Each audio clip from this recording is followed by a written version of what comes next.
The storm came without warning, and by the time Caleb Whitfield found her, the old woman was half frozen in a ditch beside the road, her thin shawl soaked through, her lips the color of ash, clutching a photograph to her chest as if it were the only thing keeping her alive. If you believe in kindness, in second chances, in the quiet moments that change everything, hit that like button, drop a comment below, share this story with someone who needs it, and subscribe to Midnight Tales so you never miss a story like this one. Caleb had lived alone on the edge of the Colorado frontier for 6 years, ever since the fever took his wife and unborn child in a single, merciless week. He had built walls around himself taller than the ones surrounding his modest ranch, speaking to no one but his horse and the wind that rattled through the pines. The town below considered him a ghost who still walked, a man who had buried his heart along with his family and never bothered to dig it back up. So when he found Martha Ellison shivering in the mud that October evening, something inside him, something he thought had long since gone cold, stirred awake against his will. He carried her the 2 miles back to his cabin without a second thought, laid her by the fire, and spent the night forcing broth between her cracked lips, praying to a God he wasn't sure he believed in anymore. She was a stranger to him, an old woman with silver hair and hands worn rough by decades of hard living, but her frailty against his rough wooden floor stirred something protective in him that he hadn't felt since he lost his own family. By morning, her fever had broken, and her eyes, pale blue and startlingly alert, opened to find him asleep in the chair beside her, still fully dressed, boots still on, as though he'd refused to let himself rest until he knew she'd survive the night. Martha did not leave after that first night. Her ankle had been twisted in the fall, and the nearest doctor was 3 days' ride away, so Caleb insisted she stay until she could walk without wincing. In the days that followed, something unexpected began to bloom between them, not romance, but a kind of quiet companionship that neither had known they were starving for. Martha spoke of her late husband, a soldier who never came home from the war, and of the daughter she raised alone in a boarding house in Denver, a young woman named Eleanor who had grown into someone fierce and capable, someone Martha worried had inherited too much of her mother's stubbornness and not enough of her softness.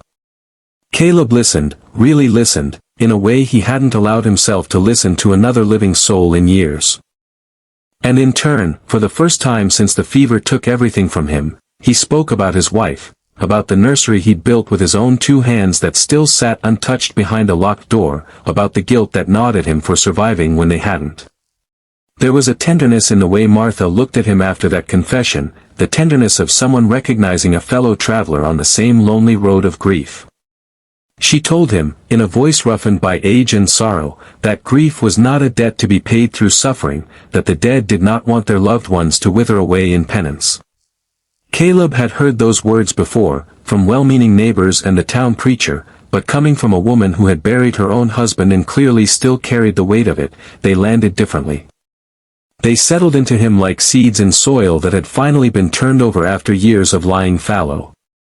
On the 5th day, a wagon arrived at the edge of Caleb's property, kicking up dust against the autumn sky, and out stepped a young woman in a traveling coat, her dark hair pinned beneath a bonnet, her face tight with the particular worry of a daughter who has spent days imagining the worst. Eleanor Ellison had received word through a passing rider that her mother had gone missing during the storm, and she had traveled 2 days without rest to find her. When she saw Martha alive and well on the porch of a stranger's cabin, something in her seemed to collapse and rebuild itself all at once, relief so profound it nearly buckled her knees, gratitude so overwhelming she could barely speak. She stayed 3 days to help her mother regain her strength before the journey home, and in those 3 days, Eleanor watched Caleb with an attentiveness that went beyond simple curiosity. She watched how gently he handled her mother, how patiently he answered Martha's questions, how his eyes softened in a way that suggested a man who had once known how to love deeply and had simply forgotten the shape of it. She watched him chop wood at dawn without complaint, mend the porch step that had been broken for months, and sit beside her mother in the evenings listening to stories he had surely heard a dozen times already, never once showing impatience. It was not the behavior of a man performing kindness for an audience, it was the behavior of a man whose kindness had simply never had anywhere to go until now. On the final evening before their planned departure, Martha found a quiet moment alone with her daughter by the fire and told her something that had been forming in her mind since the second night in Caleb's cabin. She told Eleanor that in all her years of watching her daughter navigate the world with a guarded heart, ever since a broken engagement 3 years prior had taught her that trust was dangerous, she had never once seen Eleanor look at a man the way she had been looking at Caleb Whitfield these past 3 days.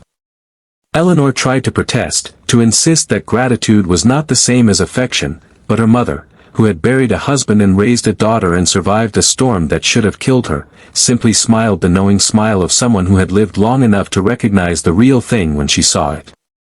The next morning, before the wagon could be loaded, Eleanor found Caleb alone at the fence line, watching the sun rise over hills he had watched alone for 6 long years. She walked toward him with a courage that surprised even herself, the same fierce stubbornness her mother had always worried about, and she told him plainly that she did not know how these things were supposed to happen, that she had no experience in matters of the heart moving quickly, but that she could not leave without asking him the question that had been building in her chest since the moment she saw how he cared for her mother.